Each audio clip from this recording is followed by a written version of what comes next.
Стъпете в ароматния свят на традиционната френска кухня, където всяко ястие разказва своя история.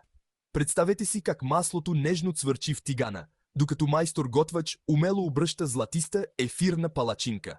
А сега си представете улиците на Париж, където ароматът на пресни багети изпълва въздуха, хрупкави и примамливи. След това, нека поговорим за петел във вино.